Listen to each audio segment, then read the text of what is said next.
In a recent news report, data released by the Office of South Africa's Presidency indicates that the country approved less than half of its visa applications from the year 2015 to 2021. Notably, South Africa's rejected 52% of critical skills visa applications during the period represents this. The application process, which some applicants have criticized, typically spans approximately 48 weeks, leaving many applicants disappointed after enduring a lengthy wait time to face visa denial at the long run. Now, this prolonged and uncertain timeline has raised concerns, especially among businesses and organizations, and they want that these extensive delays lasting for up to 48 weeks for a visa application to be accepted pose a significant threat to their expansion, their plans, investments, job creation initiatives in South Africa. So this morning, joining me to talk more about this is Professor Waldo Krugell. He's an economist, Northwest University in South Africa. Professor, it's nice to have you around. Thank you. Good morning. Good morning to you too. Now, 52% of critical skills visa applicants were rejected in 6 years. This indicates that a significant portion of applications submitted for visas that allow individuals with critical skills to work in South Africa were denied. So what is the rationale behind that, despite the fact that these people have the needed skills for the labor market? I think on the one hand, it's a question of capacity. There's a lack of capacity in the departments that deal with this, but maybe more importantly, the government is mistakenly trying to protect jobs of South Africans, whereas economists agree that skilled inward migration really is the key to attracting foreign direct investment, to get a transfer of knowledge and skills, and eventually to grow the economy. So it's one of those things where you can't understand why this is going wrong. Now, you're saying that one of the reasons has to do with the need to protect jobs, domestic workers, as the case may be, and of course, areas around those who have the prerequisite skills for the kind of jobs that are being applied for. Now, this high rejection rate suggests that there are stringent requirements and a competitive selection process for obtaining these visas. But then what were the parameters for declining applications? And isn't that a loss to the country's market growth? I'd like you to just break it down. These are the areas that those who are meant to scrutinize the applicants and the documents they submitted, these are the areas that they are to look into to either deny, approve, or stay the process. So there are 22 critical requirements, which is already quite a lot. I suppose the most onerous one of those is that the employer must provide proof that there is no citizen or permanent resident with the required qualifications, skills, and experience domestically available. And that implies that any position has to be advertised multiple times. And there's a significant cost, even just in terms of time involved in this, before they can say, we've really exhausted our local applicants and we now need to consider a foreign one. Other obstacles include that the applicant needs a police clearance certificate in their country of origin, which is also from different places difficult to obtain. They need to be verified, their qualifications, by the South African Qualifications Authority. This can take up to 6 months. And then they must first register with a professional body in South Africa. And outside the fields of law, engineering, and medicine, this is often difficult and close to impossible. Securing an appointment can take up to 3 months. And then frequently, a commissioner of oaths need to certify documents, but the commissioner's stamp is only valid for 3 months. So you could end up getting all your paperwork ready, but the validation expires before you get the appointment. All of these really add up to a high cost and, I think, discouraging experience for applicants. Well, for these applicants, what would you say is the attraction for them? They could have applied for visa in other Southern African countries. We have Zimbabwe, we have Malawi, other countries in the southern belt of the African continent. So what does South Africa's economy provide, and the labor market? What do they provide that these other Southern African countries don't have? Despite our many challenges, the South African economy is still relatively large and sophisticated in the region, and it does offer good opportunities for high-skilled workers. So they are seeking that, but unfortunately, it's not easy to get in.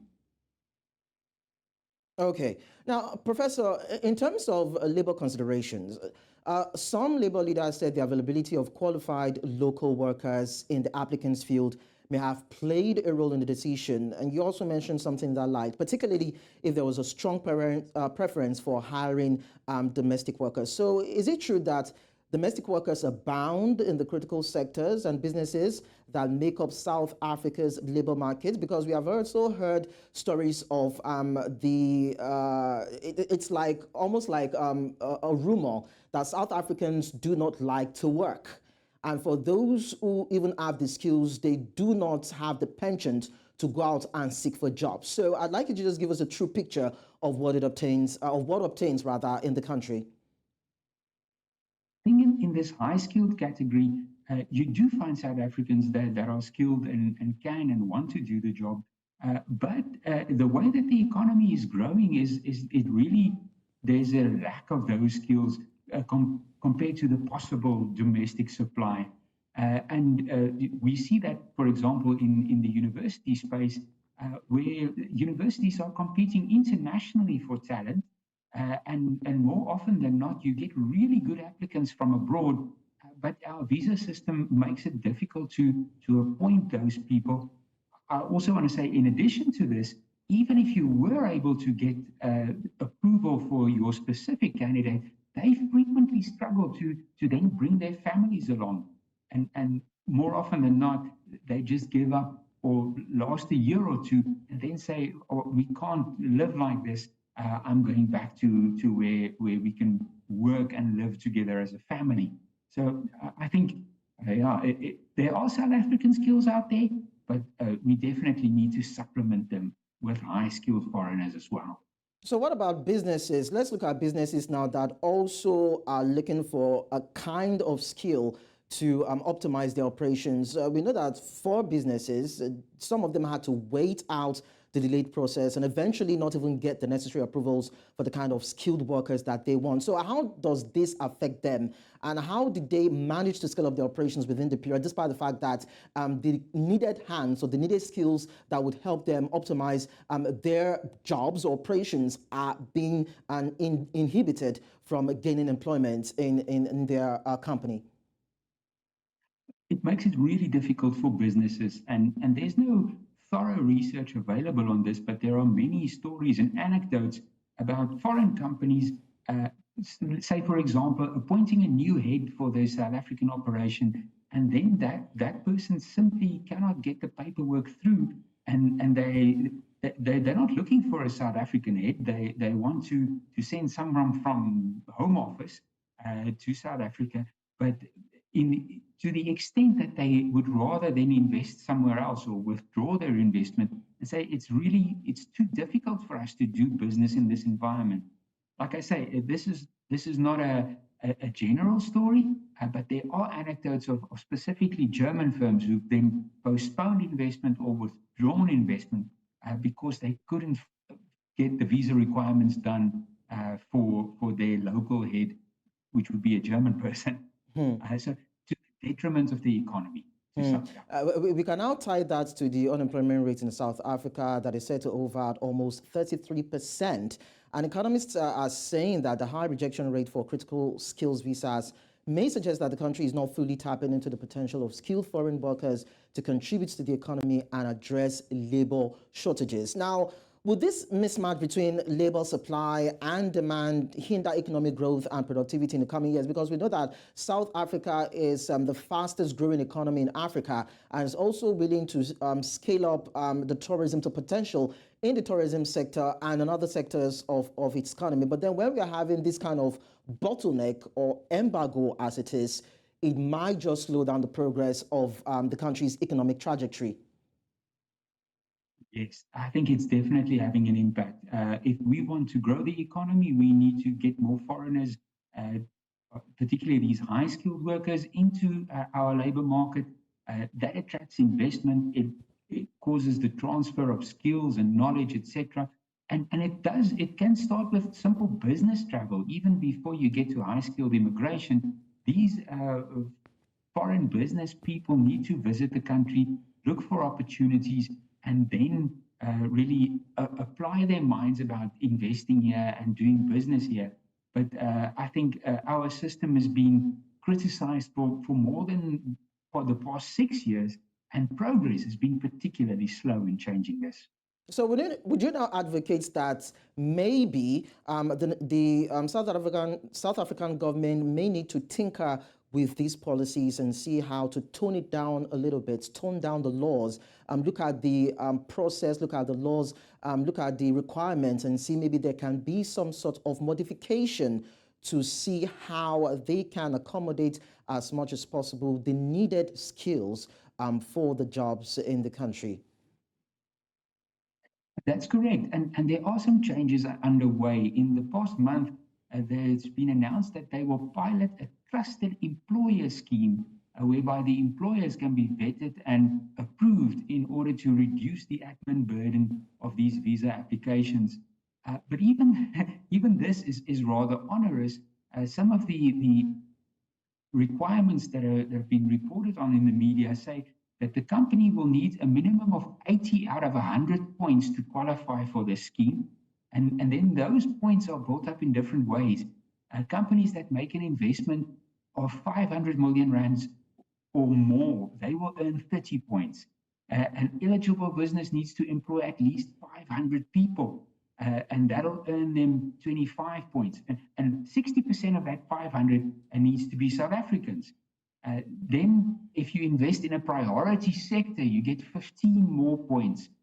If you have a skills transfer program to South Africans, you get 20 points. So there's a system coming, but it's going to put up some barriers of its own. And I don't know how many companies would qualify to be part of this trusted employer scheme. We'll have to see.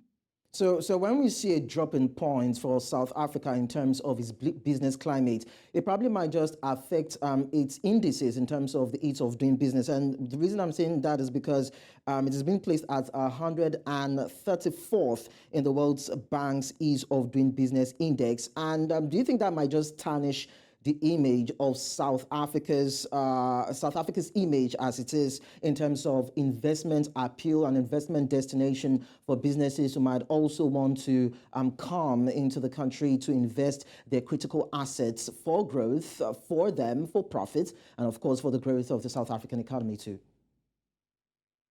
Yes, I think there are actually many opportunities to tap into, but unfortunately, policies are frequently putting barriers in the way of this investment, and even uncertainty about these policies are also causing a wait-and-see attitude amongst these investors, and that's a pity. It's to the detriment of the economy. Now, let me just quickly intimate you with this. South Africa's Tourism Minister, Patricia de Lille, said the efforts are in gear to relax or eliminate visa requirements, specifically for Chinese and Indian nationals. I really do not understand why it's only those nationals, but then it probably might have a tenable reason for that. Now, some have said that it is a promising step towards attracting more visitors. But then how can the government ensure it doesn't exacerbate the challenges faced by domestic workers? Because we know that there's also the issue of xenophobic attacks that has happened in recent times in South Africa, where South Africans are always skeptical and apprehensive when jobs are being given to foreign workers who may have more required skills to do the job better than them. And of course, they intend to attack them. So how do you think South African government can create a balance between what is offered to domestic workers who have the skills and foreign workers who may also have the skills for the jobs that are available in the South African labor market? It's a really difficult question. I think in terms of greater access for those Chinese and Indian visitors, a lot of that is linked to simple business visas. That's not really high-skilled immigration yet, but that's also important. Within the BRICS commitment, we need to get those visitors into the country. And in the past 6 years, 68% of business visa applications have also been declined. So that just goes to show that we are not as open for business as we would like to be. unfortunately, like you mentioned, there's a lot of prejudice about foreign workers in South Africa, and it's closely linked to populist identity politics, and we're probably going to see a bit more of that in the run-up to the election.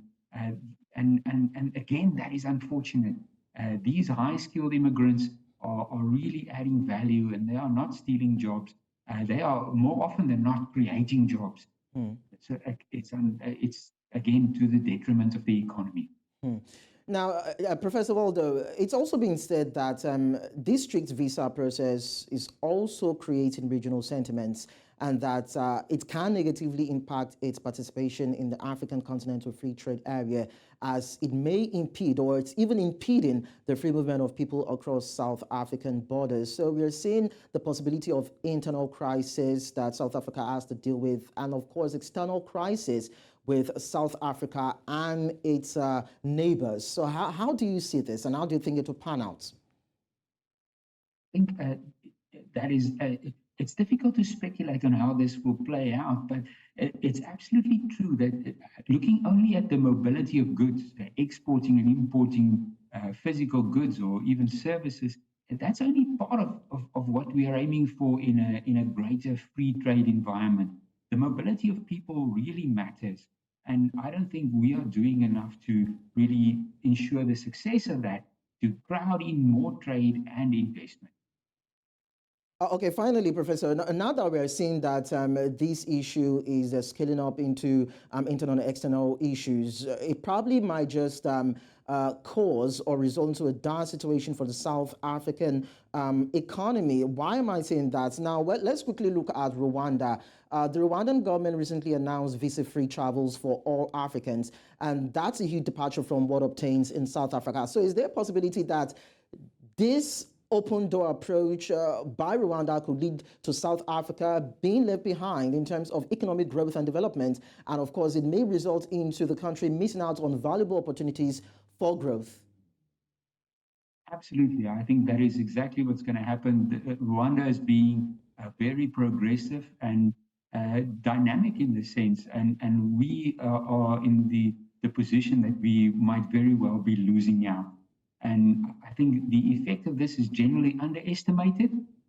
And I really hope that the work that's being done to streamline this system and that pilot project that I mentioned gets off the ground, and that we build up some momentum to try and open up also the human mobility part of our engagement with other African countries. Professor Waldo Krugell, Economist, Northwest University in South Africa, thank you so much for talking to us. And we hope that the South African government will be able to look into this issue and see how it would not escalate beyond what is unnecessary or what is necessary, as the case may be, because, of course, it affects the business climates, the applicants who are looking for jobs, the domestic workers who are also hoping to get engagement in terms of quality livelihood for them. So it affects all facets of the South African economy, and we hope that something will be done in earnest to address it. Thank you so much, Professor, for talking to us. You're welcome. Thanks a lot for the opportunity. Okay. Now, it's been said that South Africa's strict visa regime poses a significant risk to the country's ability to attract foreign investments. But economists expect that the Southern African nation will continue with efforts to mitigate the negative effects of policies in these regards in order to regain its position as an attractive investment destination. We got a short break now. We'll bring you international business headlines in a bit. Don't go away. There's still more to come on Business Edge. Do stay with us.